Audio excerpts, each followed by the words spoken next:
His medkit glowed crimson under the twin suns, and the fresh smear of blood on his gauntlet told a story no enemy commander ever wanted to hear.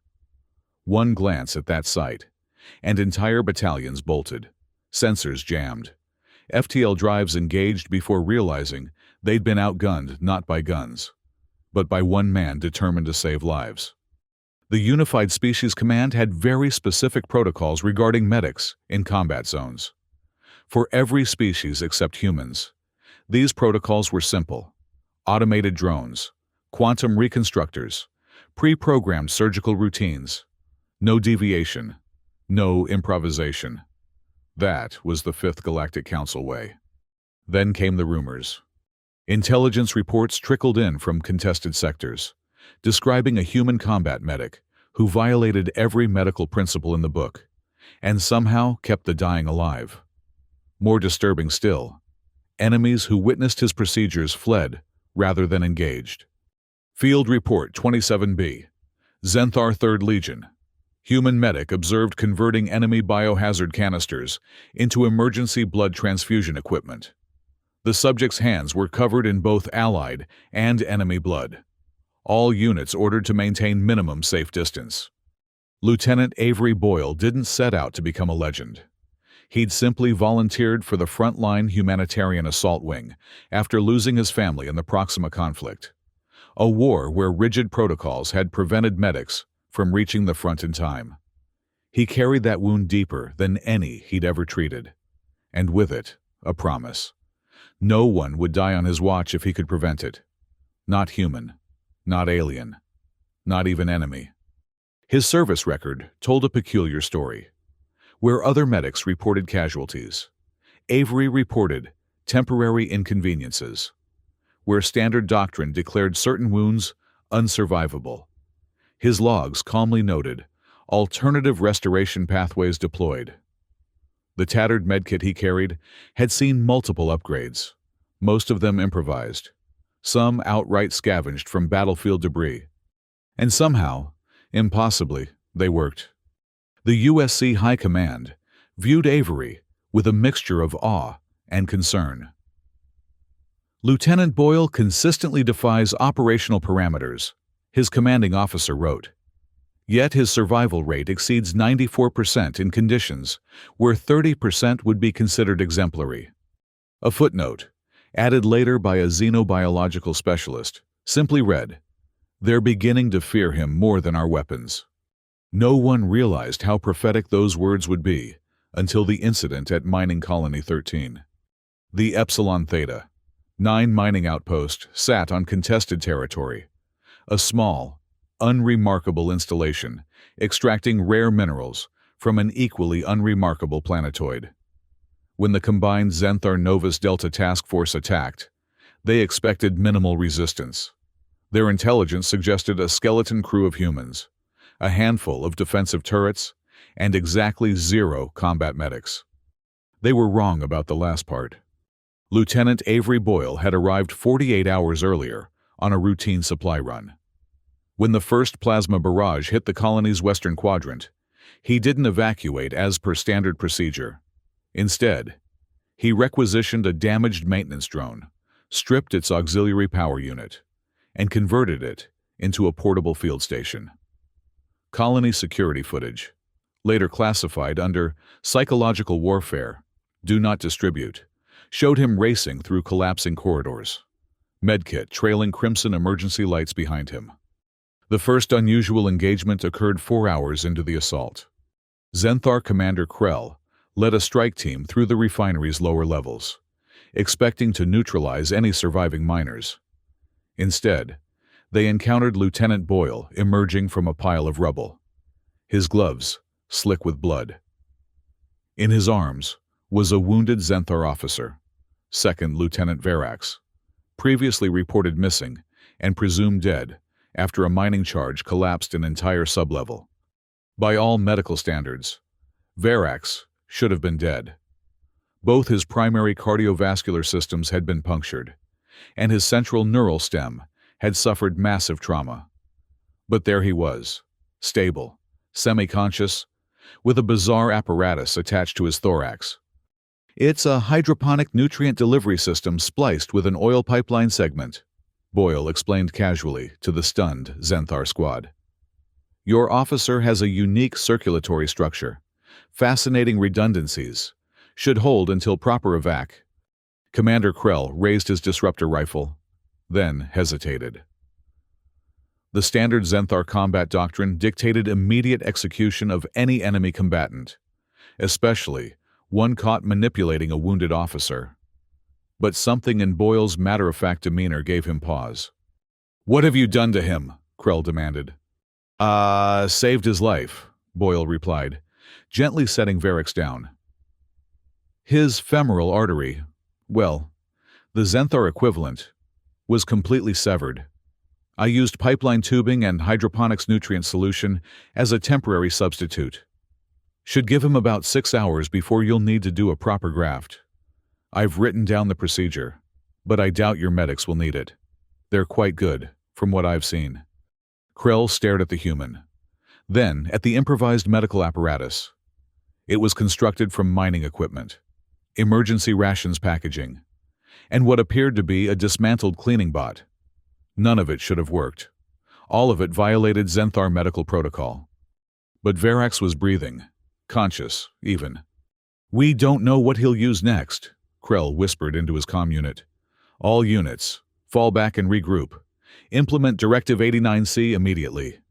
Thus began the legend of Red Gauntlet, the human medic whose blood-stained hands inspired more terror than entire battleship squadrons. Within hours, the Unified Species Command received urgent transmissions from multiple fronts. The Zenthar High Command had issued Directive 89C.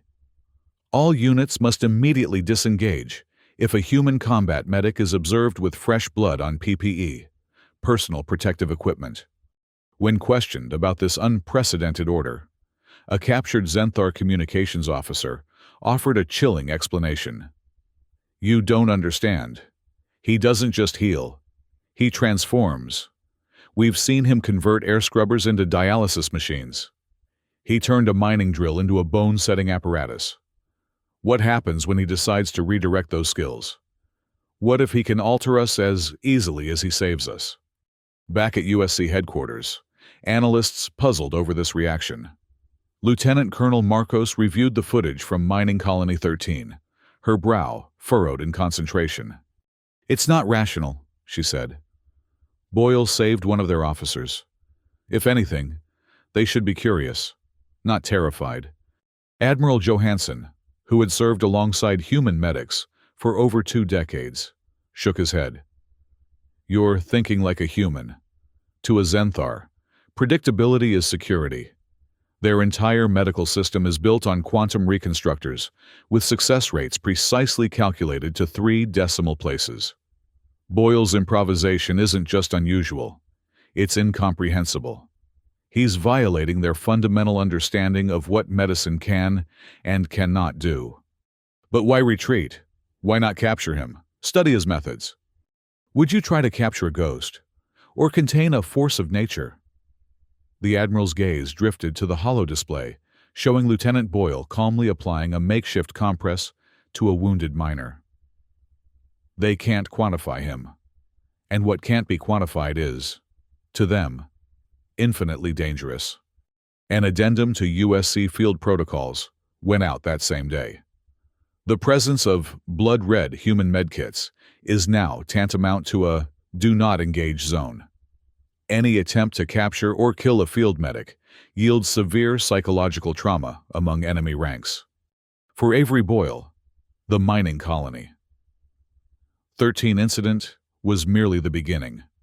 While high commands and strategic analysts debated the implications of what they dubbed the Red Gauntlet effect, he continued his work, oblivious to his growing reputation.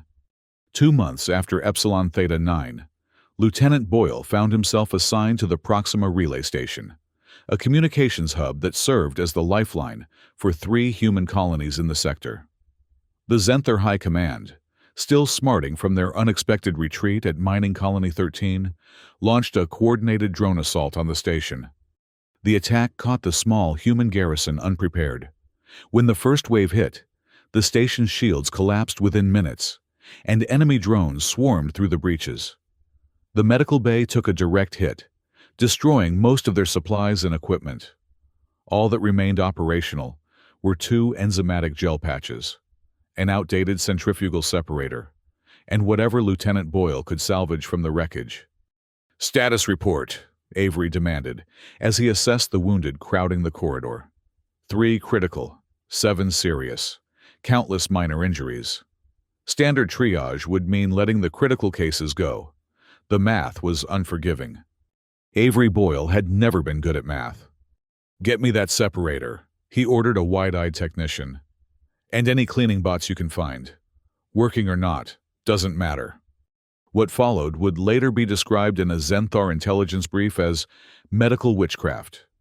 Using the centrifugal separator, Avery jury-rigged a heart-lung bypass system.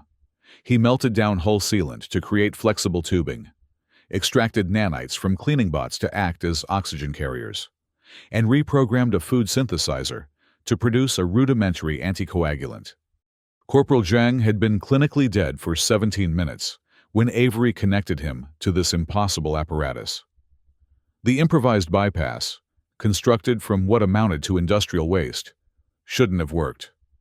By every medical standard in the Fifth Galactic Council, it was worse than useless. It was dangerous. Zhang's eyes opened exactly 9 minutes later. A Zenthar surveillance drone, hovering outside the shattered bay window, transmitted the entire procedure back to their command ship.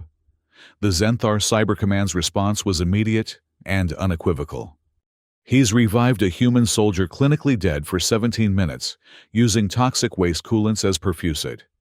We can't breach the perimeter without facing reanimated troops.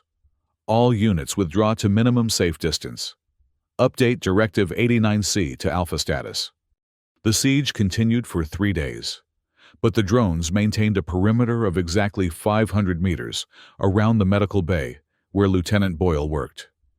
When USC reinforcements finally arrived, they found a scene that defied explanation. Critically wounded soldiers not only stabilized, but ambulatory, assisting with repairs and even manning defensive positions. "How?" the Relief Force's chief medical officer asked, staring at Corporal Zhang, who, according to all scan data, should have suffered irreversible brain death. Avery shrugged. "We had limited resources. Had to get creative." The creativity on display caused the chief medical officer to request immediate psychiatric evaluation, not for Boyle, but for himself, as he was certain he must be hallucinating. As reports of Lieutenant Boyle's exploits spread, his reputation took on mythic proportions. Among the Zenthar, he became known as the Resurrector. The Novus Delta referred to him as the Impossible Surgeon. The Arcturians, pragmatic to the core, simply labeled him Biological Threat Level Omega. For Commander Raisha of the Zenthar Home Fleet, the stories were troubling on a personal level. A veteran of 17 major campaigns, she had built her career on ruthless efficiency. Her standing orders regarding wounded were simple. Roll them into recycling renders. The Empire needs resources, not martyrs. Yet the reports from both Mining Colony 13 and Proxima Relay Station haunted her. In particular, the survival of Lieutenant Verax, an officer she had personally trained, challenged her worldview. During a strategic briefing aboard her flagship, she found herself asking unprecedented questions. Could our medical protocols be limiting? The words felt like treason, even as she spoke them. Fleet Surgeon Krall reacted with predictable outrage.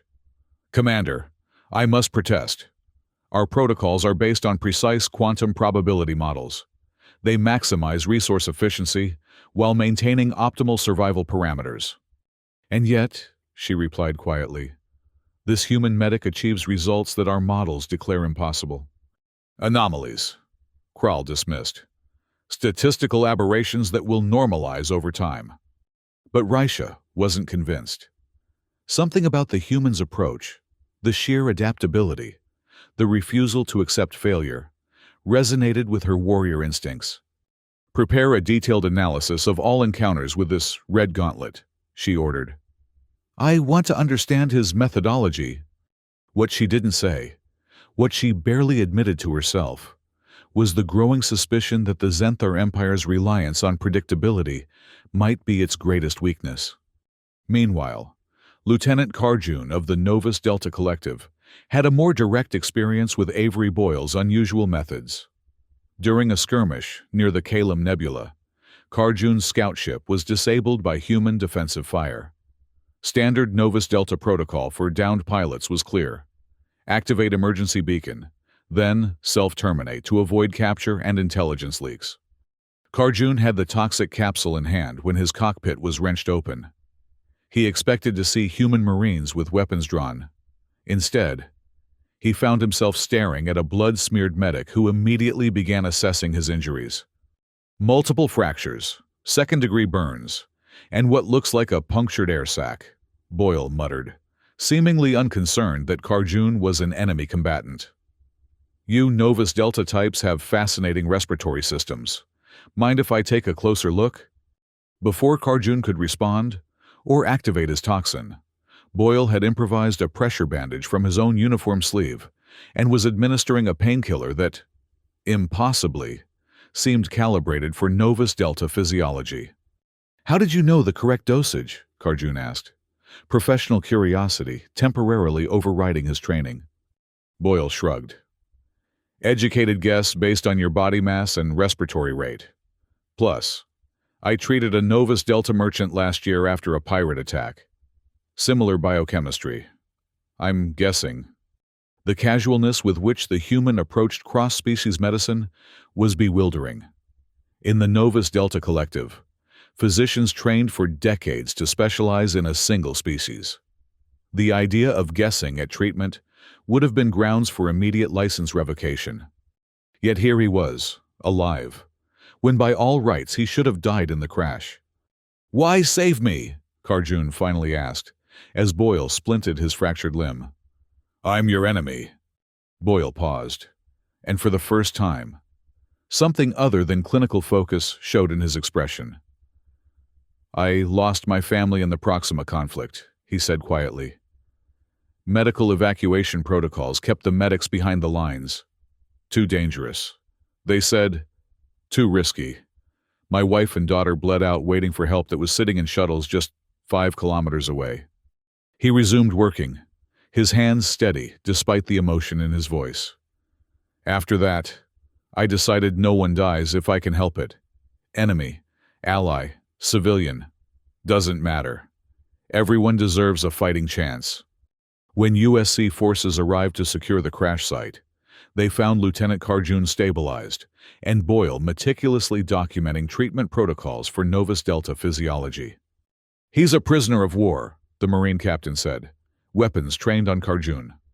"He's a patient," Boyle corrected, not looking up from his notes.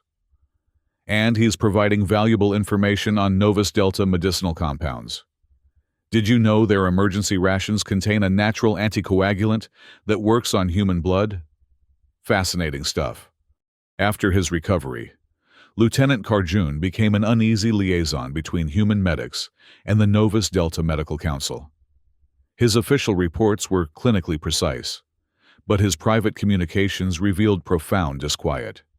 "They do not follow protocols," he wrote to his superior. "They adapt continuously. Most disturbing of all, they appear to enjoy the challenge of impossible cases. I have observed Lieutenant Boyle smile when presented with injuries our textbooks classify as 100% fatal. It is as if death itself is simply another opponent to overcome." The USC's response to Boyle's growing legend was mixed. Some commanders saw strategic value in the psychological impact of his reputation. Others worried that his unconventional methods might violate subtle provisions of the Medical Ethics Convention of the Fifth Galactic Council. "He's saving lives," Admiral Johansson argued during a contentious meeting of the USC Strategic Command. "Enemy lives, yes, but that's exactly what the convention mandates: medical neutrality in conflict zones." The convention also specifies standardized treatment protocols. General Vega countered. Boyle's methods are anything but standard. What happens when one of his miracles goes wrong? We could be accused of experimental medicine on prisoners. A clear violation. The debate might have remained academic if not for the crisis at Helios Prime Refinery. The refinery was humanity's primary source of antimatter catalysts, vital for both FTL drives and advanced weaponry. When a combined Zenthar and Arcturian force laid siege to the facility, the USC deployed everything they had, including Lieutenant Avery Boyle and a small medical team. They arrived to find catastrophe. The refinery had been sabotaged, releasing caustic coolant and superheated slag throughout the lower levels. Casualties were mounting, and conventional medical facilities had been destroyed in the initial attack. Set up in Sub-Level 3, Boyle ordered his team as they disembarked. Use the maintenance bays for triage. Sir, a junior medic protested. Sub-Level 3 is compromised. Environmental sensors show toxic coolant flooding and structural instability. That's why we're going there, Boyle replied. Already moving. The coolant contains trace elements of polyregenerative compounds, and the structural instability gives us access to power conduits we can repurpose. What followed would later be described in USC classified files as the Helios Protocol, a series of medical procedures so unorthodox they bordered on alchemy. Avery waded through knee-deep coolant, salvaging an Arcturian biogel supply cache from a damaged enemy dropship.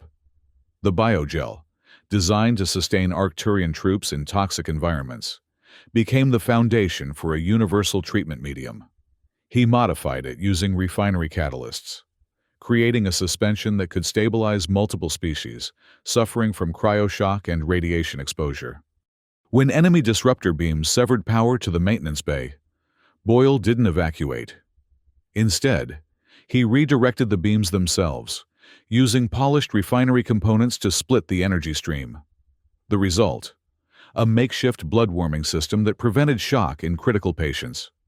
Most remarkably, he converted damaged drone chassis into hovering operating tables, allowing his team to perform surgery while literally floating above the caustic coolant flood.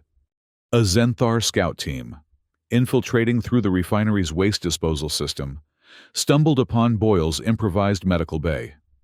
What they witnessed defied comprehension. The human medic calmly opening a soldier's chest cavity, removing shrapnel, and closing the wound, all while coolant lapped at his knees and disruptor fire rattled the walls. More disturbing still, the patients he treated didn't just survive, they returned to the fight, seemingly stronger than before. The scout team's commander broke protocol and transmitted unencrypted. He's turning our own weapons against us. The disruptor beams. He's using them to power medical equipment. Fall back now. Both Zenthar and Arcturian war diaries recorded mass desertions when combatants witnessed Avery methodically crank open chests, remove shrapnel, and walk the wounded back to trenches. Some reported hallucinations, claiming they saw the medic humming while sketching new procedure notes in the margins of his blood-soaked manual. The USC Strategic Command received an urgent update. Directive 89C had been upgraded to 89C Beta. If human medic is seen enjoying any aspect of rescues, e.g., humming, sketching notes, salvaging enemy tech, immediate FTL withdrawal is mandatory. Viewing is worse than engaging a superweapon.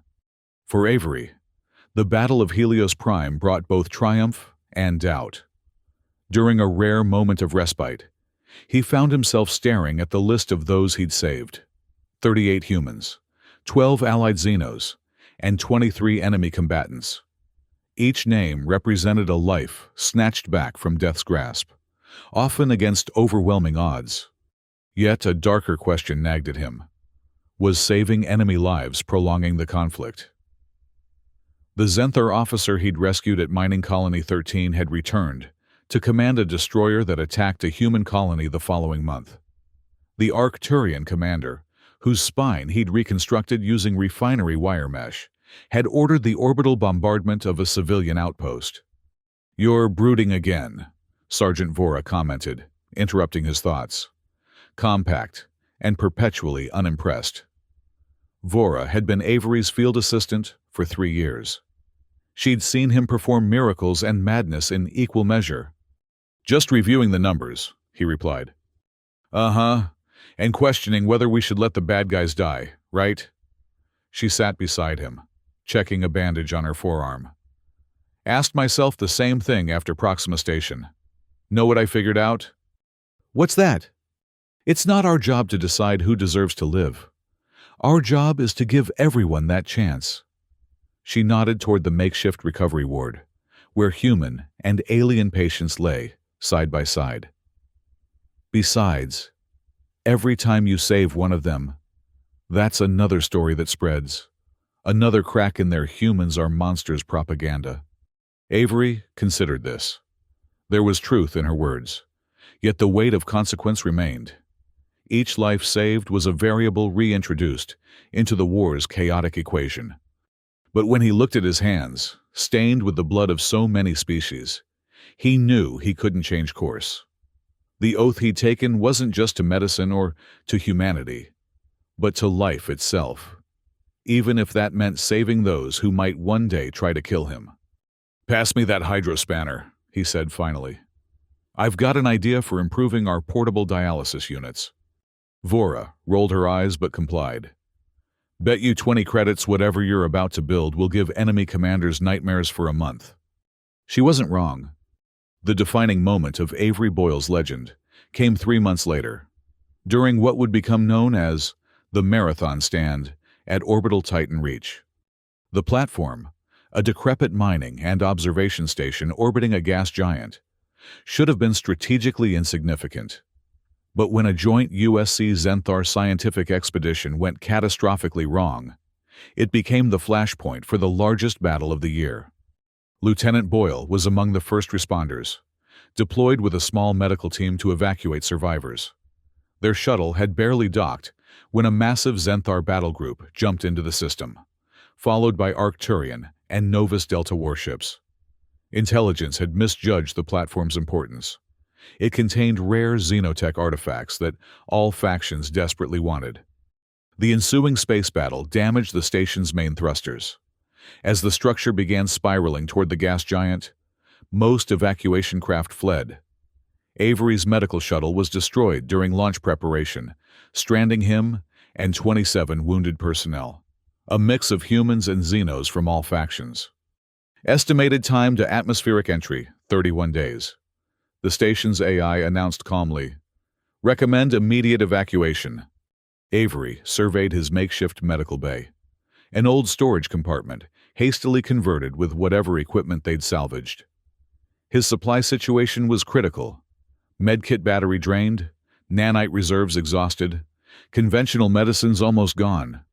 The wounded needed advanced care that simply wasn't available.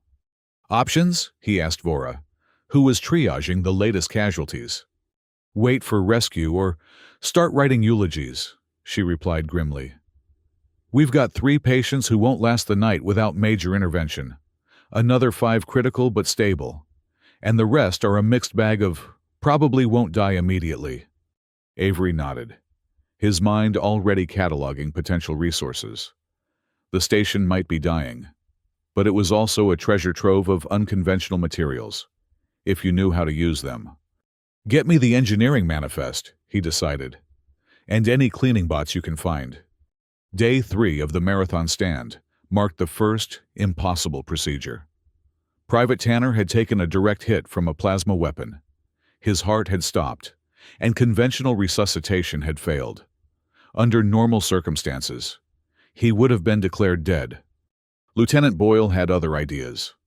He salvaged circuit boards from damaged console panels, extracted nanite corrosion inhibitors from maintenance systems, and fashioned a crude but functional defibrillator. As enemy ships exchanged fire outside the viewport, he systematically restarted Tanner's heart, a procedure punctuated by the station's violent shuddering as plasma bombardment continued. "This shouldn't be possible," whispered a Zenthar scientist who had been trapped with them. His heart showed no electrical activity for over 20 minutes. Standard metrics don't apply when Lieutenant Boyle is working, Vora explained, her tone matter-of-fact despite the marvel they were witnessing. He doesn't really believe in impossible. By day 7, oxygen reserves were critically low. The life support systems had been damaged, and several compartments had decompressed entirely. Most of the wounded had been relocated to a central chamber, but even there, oxygen levels were falling dangerously. Avery disappeared for 6 hours. When he returned, he was dragging what appeared to be the glove compartment of a derelict mining drone. With methodical precision, he converted the compartment into an improvised oxygenator, using filter membranes scavenged from the station's hydroponic systems. "It's recycling our carbon dioxide," he explained to the bewildered group. "Not perfectly, but enough to buy us another week, maybe 2. "How did you even conceive of this?" asked Dr. Sarensil, a Zenthar medical researcher who had been part of the original expedition. "Our model suggests such conversion would require industrial-grade equipment." Avery shrugged. "Your models assume optimal efficiency. I'm just aiming for enough to keep us alive." Day 14 brought new challenges as the station's orbit continued to decay. Increased radiation from the gas giant penetrated the weakened shields, causing radiation burns among the wounded. With no conventional treatments available, Avery improvised once again. He repurposed welding torches from the maintenance bay, converting them into precision, cauterizing tools. For anesthesia, he used a diluted form of resist gel from the hydroponic section, a substance normally used to protect plants from environmental extremes. The procedures were excruciating despite his best efforts. But they worked. Radiation burns that would have proved fatal were contained and treated. Patients survived who, by all medical standards, should have succumbed. Word of the ongoing miracle at Orbital Titan Reach began to spread. The space battle had reached a stalemate, with vessels from all factions maintaining positions around the station. None dared attack directly for fear of destroying the artifacts, but none would withdraw either. On day 21, an enemy scout, a biomechanically enhanced alien known as a Zetian, breached the medical bay through a maintenance shaft. Armed and clearly sent to assess the situation, the intruder found himself face to face with Lieutenant Boyle. Standard protocol would have dictated immediate neutralization of the threat. Instead, Avery noticed the Zetian's damaged neural link, a critical interface between organic and mechanical components that appeared to have been severed during the infiltration. "That looks painful," he commented, setting down the splint he'd been fashioning. "Neural feedback loop with no damping circuit. Must be like having a migraine and third-degree burns simultaneously." The Zetian raised its weapon uncertainly. "I can fix that," Avery continued, as if they were having a routine consultation. 10 minutes, maybe less. You'll need to power down your combat systems. Though, the feedback from my tools might trigger your defense protocols." The standoff lasted 30 seconds before the Zetian slowly lowered its weapon. Whether motivated by pain, curiosity, or the legendary reputation of Red Gauntlet, it submitted to treatment. Using micro-tools salvaged from the station's research lab, Avery repaired the damaged neural link. The procedure, supposedly requiring specialized equipment and controlled conditions, was performed under emergency lighting with improvised instruments. When it was complete, the Zetian tested its systems, then stared at Avery with its compound eyes. "Why?" it asked, its translation module rendering the word in flat, mechanical tones. "Because you were hurting," Avery replied simply. "And I'm a medic." The Zetian departed the way it had come, but not before leaving behind its emergency ration pack, a gesture that might have been gratitude or merely pragmatism. Either way, it established an unexpected development, a tacit, temporary truce. By day 30, rumors had spread through enemy channels, intercepted and translated by the station's remaining communication systems. Human is writing new medtech manual in real time, using scrap plasma canisters, reclaimed tissue banks, and fire suppressor foam as antiseptic. Red Gauntlet observed converting static field projectors into neural reconstructors. Recommend minimum safe distance, increased to 2,000 kilometers. Petition to classify human medic as strategic level threat. Conventional engagement metrics no longer apply. The Zenthar battle coordinator's transmission was particularly revealing. We cannot unsee this. Our entire combat doctrine has collapsed. If we fire, he'll reanimate our dead as allies. If we don't, our own troops die. Day 37 brought the crisis to its peak. The station had begun to enter the outer atmosphere of the gas giant. Hull integrity was failing, and rescue seemed increasingly unlikely. Among the wounded was a high-ranking Zenthar officer, General Corax, architect of the siege, and a notorious war strategist responsible for countless human casualties. Corax had suffered catastrophic injuries during an internal explosion. His brainstem was severely damaged, a condition deemed 0% survivable by every medical text in the Fifth Galactic Council. Avery Boyle spent 14 hours in surgery, using microfilaments extracted from communications arrays, synthetic neurochemicals repurposed from research samples, and a steady hand that defied the station's increasing turbulence. He performed what amounted to a miracle, reconstructing a Zenthar brainstem with scavenged materials in failing gravity. When General Corax regained consciousness, the first words from his translator unit were not threats or demands, but a simple question: how am I alive? Stubbornness, Avery replied, checking the general's vital signs. Yours and mine. Corax studied the human medic, his compound eyes taking in the blood-stained uniform, the exhausted posture, and the resolute focus. Then, to the astonishment of everyone present, he activated his command channel. This is General Corax to all Zenthar forces. Stand down. I repeat, stand down. Implement Directive 89C Gamma immediately. Within hours, rescue vessels, not warships, approached the station. The final form of Directive 89C had been issued. Any engagement with a human medic at any distance is prohibited. All units must FTL jump as soon as blood medkit signature detected. Full demobilization authorized. The marathon stand at Orbital Titan Reach ended after 42 days. Of the 27 wounded personnel stranded with Lieutenant Avery Boyle, 25 survived, a statistical impossibility that further cemented his legend. The aftermath of Orbital Titan Reach rippled across galactic politics and military doctrine. The USC classified Avery's logs as top secret, do not attempt without human-level probability ignition, a designation previously reserved for experimental weapon systems. More significant was the enemy response. The Zenthar War Council issued an unprecedented coda to their military handbook. Any attempt to weaponize bioweapons against human positions will backfire as antibiotic vectors. All chemical divisions to stand down. Other factions followed suit. The Novus Delta Collective and Arcturians lobbied for full medical détente, essentially ceding medical sovereignty of entire sectors to avoid conflict zones where human medics were present.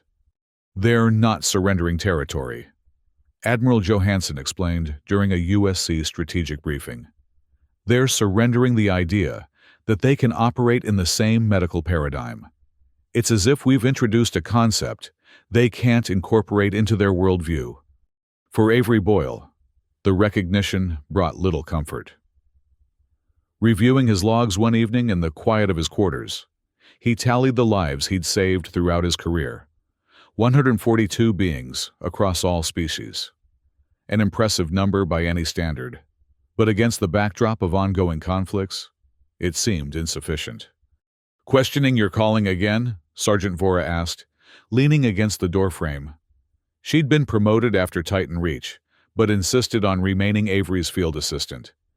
Just wondering if it makes a difference in the grand scheme, he admitted. We save them. They go back to fighting. The war continues. You should read this, she said, tossing a data tablet onto his desk. Intercepted transmission from a Zenthar officer. Thought you might find it interesting. The message was brief, but revealing. Seeing him made me believe in life again. Not just survival, but life with purpose. If humans fight this hard to save even their enemies, what does that say about how they value existence itself? Avery read the words twice, something shifting in his perspective. One life at a time, Vora said quietly.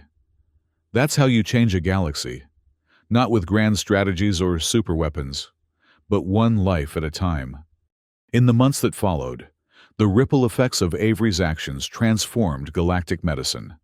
The Galactic Medical Association, long the arbiter of acceptable procedures, was forced to institute a new category: Human Impervious Medical Innovation, HIMI, procedures that violated known universal constants, but worked anyway. Military doctrine across 4 empires was rewritten. Manual 402, Engaging Human Medics as Tactical Suicide, became required reading for command training. Intelligence agencies developed specialized protocols for identifying potential red gauntlet scenarios before committing forces. Dr. Saren Exil, the Zenthar researcher who had witnessed Avery's work firsthand, published a controversial paper, Quantum Improbability in Human Medical Application. Its opening line became instantly famous. To understand human medicine, one must first accept that impossibility is merely an untested hypothesis. The paper included a tongue-in-cheek disclaimer: do not attempt unless you are at least red gauntlet level crazy. On Human Prime, Earth, and later on Zenthar Major. Monuments were erected commemorating the man who broke medical reality. An annual Red Gauntlet Day was established, celebrating creative medical problem-solving under fire and encouraging allied medics to adopt similar approaches to seemingly impossible cases. Perhaps most significantly, a new generation of combat medics, human and Xeno alike, began training in what became known as Boyle methodology. The principle that medical boundaries were suggestions rather than limitations, and that saving lives sometimes required breaking rules. Lieutenant Avery Boyle continued his service, though his deployments became increasingly specialized. Enemy forces would evacuate entire systems upon confirmation of his presence, making conventional engagement impossible. Instead, he found himself assigned to disaster zones, seemingly hopeless medical crises, and situations where conventional approaches had failed. He never sought recognition for his achievements. When asked about his methods, he would shrug and offer some variation of, "I just use what's available. Anyone could do it." But everyone knew that wasn't true. There was something uniquely human, uniquely Avery, about his refusal to accept death as inevitable. On the anniversary of the marathon stand, Lieutenant Boyle stood at a viewport on the USC flagship Resilient, gazing out at the starfield. His reflection showed the same determined eyes, though new lines of experience marked his face. The medkit at his side glowed with its characteristic crimson light. And yes, there was fresh blood on his gauntlet from a procedure completed minutes earlier. "They still don't believe we can turn death into a stepping stone," he murmured to himself with a small smile. "But that's okay. I've got a medkit and blood on my hands. It's all I need." A junior officer approached hesitantly, clearly awed to be in the presence of the legend. "Sir, Central Command reports Zenthar vessels have abruptly jumped out of the Cygnus sector. They detected your signature aboard the Resilient?" Avery nodded. "Tell Command I'll be deploying to the Cygnus Medical Station as planned. There's a virulent strain of neural blight affecting colonists there. I've got some ideas for treatment." The officer's eyes widened. "But sir, neural blight has a 100% mortality rate once symptoms manifest. There's no known cure." "Known cures are just the ones we've discovered so far," Avery replied, his gaze returning to the stars. "And 100% mortality just means we haven't been stubborn enough yet." As the Resilient prepared to jump, a final notation was added to the USC archives. The milky glint of his medkit in cosmic darkness remains the single most reliable early warning for enemy units. Flee at once. For in a galaxy of technological marvels and devastating weapons, nothing inspired more fear, or more hope, than one human determined to save lives by any means necessary.